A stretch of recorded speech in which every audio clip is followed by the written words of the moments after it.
भारत जो कि हमेशा से ही महान साम्राज्यों का गढ़ रहा, जहां एक से एक साहसिक, बौद्धिक और महान रणनीतिकारों जैसे राजाओं ने जन्म लिया, जो अपने व्यापार के लिए विश्व विख्यात था, जहां धन और समृद्धि की बारिश हुआ करती थी। उसी देश पर 16वीं सदी में एक ऐसे आक्रांता की बुरी नज़र पड़ी जिसने भारत की दिशा और दशा दोनों को बदल कर रख डाला। हर बार की तरह यह आक्रांता देश को लूटकर वापस जाने वालों में से नहीं था, बल्कि अपनी सल्तनत स्थापित करके भारत पर राज करने के मकसद से उसने भारत में अपनी नींव डाली थी। जी हाँ, बात उस आक्रांता की हो रही है जिसने मुगल सल्तनत की भारत में नींव डाली, जिसके बाद कई दशकों तक उसकी पीढ़ियों ने भारत पर राज किया, मुख्यतः उत्तर भारत पर। लेकिन यहाँ बड़ा सवाल ये उठता है कि आखिर मुगलों ने भारत को इन्वेड क्यों किया और वो कहाँ से आए थे, और उससे भी बड़ा सवाल ये कि वो भारत को लूटकर बाकी आक्रांताओं की तरह वापस अपने देश क्यों नहीं लौट गए। आपके इन सभी सवालों के जवाब आज इस वीडियो में मिलने वाले हैं, तो बने रहिए इस वीडियो के साथ अंत तक। इस वीडियो को शुरू करने से पहले मैं बताते चलूं कि इस वीडियो में बताई हुई हर एक जानकारी ग्रेट हिस्टोरियन आर.सी. मजूमदार की पुस्तक द मुगल एम्पायर से ली गई है, जो कि प्राइमरी सोर्सेस यानी कॉन्टेम्परेरी रिकॉर्ड्स और फर्स्ट हैंड इन्फॉर्मेशन के लिए फेमस है। कॉन्टेम्परेरी वर्क्स की बात करें जो कि मोस्टली पोर्शन में है, उन्हें कोर्ट हिस्टोरियंस जिन्हें स्टेट पेपर्स और अदर डॉक्यूमेंट्स के एक्सेस थे उनके द्वारा लिखी गई है। कुछ और सोर्सेस की बात करें तो उसमें है तुस्के बाबरी, दस्तूर उल अमल, राजस्थान आर्काइव्स, इंशा, मलफूजत और इसके अलावा कई सारे उस वक्त के कलेक्ट किए हुए पेपर्स। इस वीडियो में किसी भी तरह के न्यूज आर्टिकल्स या अदर वेबसाइट को साइट नहीं किया गया, बल्कि ऑथेंटिक जानकारी को आपके सामने प्रस्तुत करने का हमारा प्रयास रहा है। तो बढ़ते हैं आज के इस वीडियो की तरफ। भारत में मुगल सल्तनत की नींव डालने वाला कोई और नहीं बल्कि बाबर था, जिसने इब्राहिम लोदी को हराने के बाद 1526 में दिल्ली के तख्त पर मुगल सल्तनत की नींव डाली। बाबर ने भारत में मुगल सल्तनत की नींव क्यों डाली, इसे जानने से पहले हमें बाबर के इतिहास में जाना होगा। बाबर के जीवन की असली कहानी इब्राहिम लोदी से शुरू नहीं होती, बल्कि उसके जीवन का मूल किस्सा शुरू होता है बर्फ से ढकी फरगाना की पहाड़ियों से, जो कि कजाकिस्तान का हिस्सा है। बाबर का जन्म 14 फरवरी 1483 ईस्वी में फरगाना में हुआ था और उसका पूरा नाम जहीरुद्दीन मोहम्मद बाबर था। उनकी माँ का नाम कुतलुग निगार खानूम था, जो कि चंगेज खां के वंश से आई थी। वहीं दूसरी तरफ उसके पिता उमर शेख मिर्जा तैमूर के वंश से आते थे। देखा जाए तो बाबर के रगों में दो ऐसे खतरनाक शासकों का खून दौड़ रहा था जिसने पूरी दुनिया में कोहराम मचा रखा था। लेकिन बाबर के लिए रास्ते आसान नहीं थे। महज 12 साल की आयु में ही उसे अपने पिता की राजगद्दी को संभालना पड़ा। उसके राजगद्दी पर बैठते ही उसके चारों तरफ दुश्मनों का एक किला खड़ा हो गया। 1497 में पहली बार उसने अपने चचेरे भाई बैसनकोर मिर्जा को हराकर समरकंद को जीता, लेकिन उसकी ये जीत ज्यादा दिनों तक का मेहमान नहीं बन पाया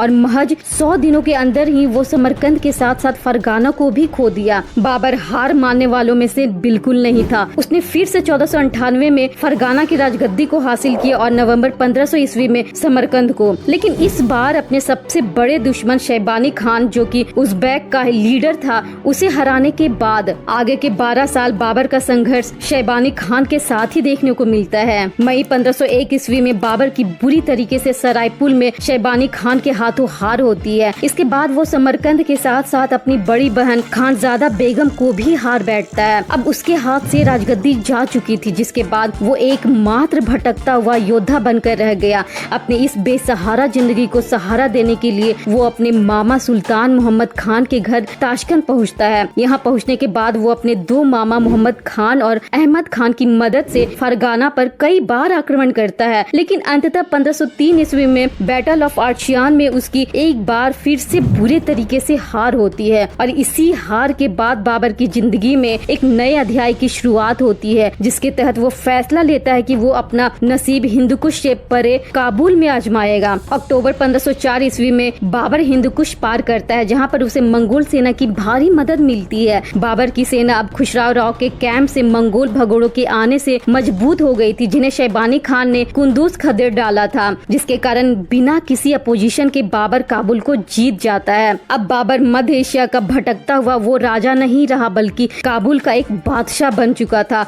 अब यहाँ से बाबर के पास दो रास्ते थे। पहला ये कि वो दोबारा पश्चिम में जाकर समरकंद को जीतने की कोशिश करे या एक नए अध्याय की शुरुआत करे भारत की धरती पर आकर। अंततः बाबर फैसला लेता है कि वो अपनी किस्मत भारत की तरफ आजमाएगा। काबुल को जीतने के कुछ ही महीनों के बाद बाबर हिंदुस्तान के टेरिटोरी पर पहला आक्रमण करता है। जनवरी 1505 में वो पेशावर के लिए खैबर पास से निकलता है और सिंधु नदी पार करने के बजाय बजाय कोहाट की ओर बढ़ जाता है। कोहाट से बंगस की तरफ बढ़ने के बाद वो फाइनली तरबेला में सिंधु नदी पर पहुंचता है। उसका ये इन्वेजन सिंधु के किनारे बसे अफगान जनजातियों को तबाह करने तक ही सीमित रहा, जिसमें उसने 4 महीने की जंग की और इसके बाद मई 1505 में गजनी के रास्ते वो फिर से काबुल लौट आया। वहीं दूसरी तरफ बाबर का सबसे बड़ा दुश्मन शैबानी खान अपनी ताकत के चरम सीमा पर होता है। शैबानी खान खीवा को जीतने के बाद अपनी निगाहें बल्ख की तरफ गड़ाता है, जिसके जवाब में हेरात के राजा सुल्तान हुसैन मिर्जा बैकट ने संगठित तैमूरीद राजाओं को अपनी मदद के लिए बुलावा भेजा। संदेश मिलते ही बाबर तुरंत काबुल से रवाना होता है, लेकिन बीच रास्ते में उसे 5 मई 1506 ईस्वी को सूचना मिलती है कि राजा की मौत हो चुकी है। बावजूद इसके वो पीछे नहीं हटता और अपनी मदद जारी रखने के मकसद से आगे बढ़ते चला जाता है। लेकिन जैसे ही वो अपने गंतव्य तक पहुंचता है तो उसे काफी निराशा होती है, क्योंकि उसकी सेना के लिए ऐसी कपकपाती ठंड से बचने के लिए राजा के बेटों के द्वारा कोई अरेंजमेंट नहीं की गई होती है, जिससे नाराज होकर वो 24 दिसंबर को वापस काबुल आ जाता है। इस घटना का फायदा उठाते हुए शैबानी खान बिना देर गवाए खुरासन पर हमला कर देता है और हेरात को जून 1507 को अपने कब्जे में ले लेता है। शैबानी खान के इतने बड़े जीत ने तैमूर और मंगोलों को उसकी घोर विफलता का एहसास दिलाया। लेकिन कहानी यही नहीं रुकती, बल्कि कंधार के गवर्नर के बेटों शाह बेग और मुकीम बेग के निमंत्रण पर उज्बेक यानी दोबारा शैबानी खान के खिलाफ बाबर फिर से उठ खड़ा होता है और अपनी सैन्य सहायता देने के लिए कंधार के लिए रवाना हो जाता है। लेकिन जैसे ही वो वहाँ पहुँचता है तो उसके होश उड़ जाते हैं, क्योंकि वो दोनों इसके खिलाफ हो चुके थे। बावजूद इसके वो डरता नहीं है और कंधार को अपने कब्जे में लेने में सफल हो जाता है। लेकिन उसकी ये सारी जीत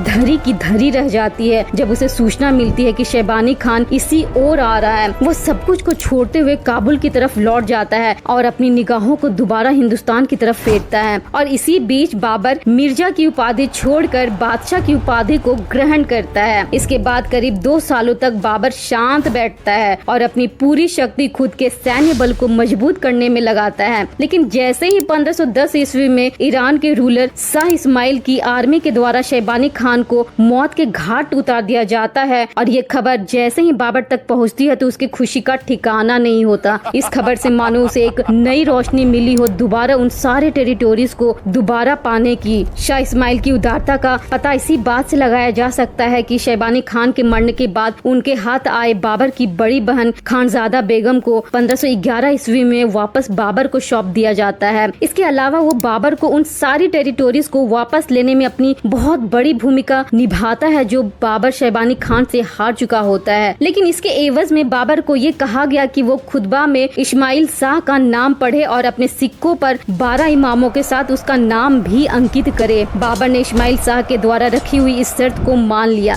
इसके बाद इस्माइल शाह के पर्शियन सेनाओं ने बाबर को उसकी खोई हुई टेरिटोरीज को वापस दिलवाया। इसके बाद बाबर खुद को वहाँ का राजा घोषित करता है। लेकिन उसकी ये खुशी ज्यादा दिनों की मेहमान नहीं होती, क्योंकि समरकंद में रहने वाले सुन्नी लोग शाह इस्माइल जो कि एक शिया था उसके प्रति बाबर के इस झुकाव को बिल्कुल ही नापसंद करते थे, जिसके कारण उन दोनों के संबंधों में खटास भी आने लगी है। इसी बीच शैबानी खान के भतीजे उबैद उल्लाह खान के द्वारा बुखारा पर आक्रमण कर दिया जाता है, जिसे बाबर के द्वारा रोकने का पूरा प्रयास किया जाता है, लेकिन वो इसमें विफल होता है और मई 1512 ईस्वी में बुखारा के पास कुले मलिक में इसकी जबरदस्त हार होती है। बाबर न सिर्फ बुखारा बल्कि समरकंद को भी हार बैठता है। बाबर के इस स्थिति का संदेशा मिलते ही शाह इस्माइल उसकी मदद के लिए नज्म बेग के अंडर अपनी सेना भेजता है। नज्म बेग और बाबर की कंबाइंड फोर्सेस खुजार और करसी को जीतते हुए आगे बढ़ती है। इतनी बड़ी फोर्सेस को आते हुए देखकर उज़्बेक की आर्मी खुद की सुरक्षा के लिए गजदावन के फोर्ट में चली जाती है, जिसे देखते ही नज्म बेग द्वारा उस फोर्ट की घेराबंदी शुरू कर दी जाती है। गैरिसन को लंबी घेराबंदी के लिए अच्छी तरीके से प्रिपेयर किया गया था, लेकिन उस कपकपाती ठंड को पर्शियन आर्मी नहीं सहन कर पा रहे थे और न ही उसके लिए कोई व्यवस्था की गई थी, जिसके कारण सबकी सलाह मानते हुए नज्म बेग घेराबंदी हटाने का फैसला लेता है। लेकिन इसी बीच अचानक अगले ही दिन उज़्बेक की सेना को भारी रेनफोर्समेंट मिलती है, जिसके कारण न ही नज्म बेग को संभलने का मौका मिलता है और न ही बाबर को। इस युद्ध में उनकी बहुत बुरी तरीके से हार होती है, जिसमें नज्म बेग नवंबर 1512 को मारा जाता है, जबकि बाबर जो कि पीछे का कमान संभाल रहा था वो युद्ध के मैदान से भाग खड़ा होता है। पर्शियन हिस्टोरियन बाबर पर इस युद्ध में भाग खड़े होने पर विश्वासघाती का आरोप लगाते हैं और साथ ही साथ उसके बेटे हुमायूं को भी पर्शियन कोर्ट में अवहेलना का सामना सामना करना पड़ता है। बाबर धीरे धीरे कई सारी टेरिटोरीज को खोते चला जाता है। इसके बाद उसके पास कोई रास्ता नहीं बचता सिवाय काबुल लौटने का। फिर से एक बार बाबर अपने सबसे निम्न स्तर पर आ चुका था। इसके बाद ना ही उसके पास कोई अच्छी सेना बची और ना ही उसके पास वो हौसला बचा दोबारा युज़बेक के साथ लोहा लेने का। वो आने वाले 4 साल यानी 1515 से लेकर 1518 तक के जिंदगी को काफी शांतिपूर्ण बिताता है। उसकी यही हार उसकी जिंदगी में एक नए अध्याय की शुरुआत करती है, जिसमें वो अंततः फैसला करता है कि वो अपनी निगाहें भारत की तरफ मोड़ेगा और वहीं अपनी सल्तनत स्थापित करेगा, क्योंकि यही एक आखिरी रास्ता उसके पास बचता है अपनी ताकत दिखाने का। लेकिन वो इस बात से बिल्कुल अनजान था कि उसका ये फैसला उसके लिए एक सुनहरा मौका साबित होगा, क्योंकि उसका भारत में आगमन तब होता है जब भारत के उत्तर में इब्राहिम लोदी के अगेंस्ट बड़े पैमाने पर एनाकी देखने को मिल रहा था।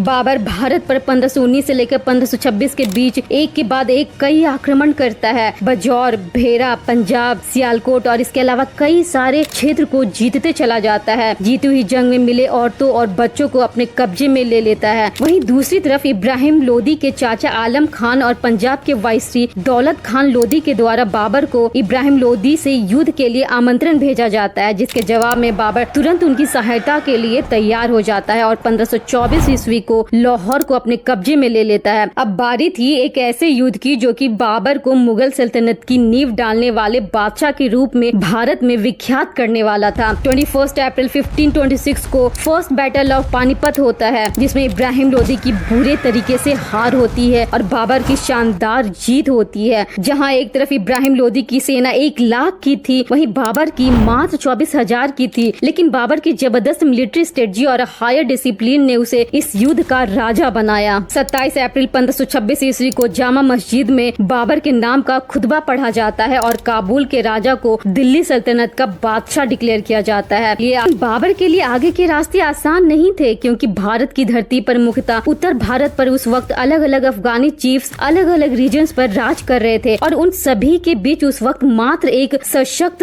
हिंदू राजा जो दृढ़ता के साथ खड़ा था, वो थे महान राजा राणा सांगा। ये वही राजा थे जो अपने एक हाथ को और अपनी एक आंख को गवा चुके थे, जिनके शरीर में 80 स्कार्स के निशान थे। बावजूद इसके वो अपनी मातृभूमि के लिए एक हिंदू साम्राज्य की स्थापना के लिए दृढ़ता के साथ खड़े थे। लेकिन 1527 में हुए बैटल ऑफ खनवा में राणा सांगा की बाबर के हाथों हार होती है। बाबर ने इसे अपना पहला होली वॉर यानी जिहाद इनफिडल्स के खिलाफ डिक्लेयर किया था। इस तरीके से बाबर धीरे धीरे अपने वर्चस्व को भारत पर बढ़ाता चला जाता है। इस तरीके से हम देखते हैं कि बाबर का भारत में आना कैसे भारत के दिशा और दशा दोनों को बदल देता है और यहाँ से शुरुआत होती है एक ऐसे वंश की जो आगे चलकर भारत पर कई दशकों तक राज करता है और औरंगजेब के शासनकाल तक आते आते कैसे वो भारत के विनाश का कारक बनता है।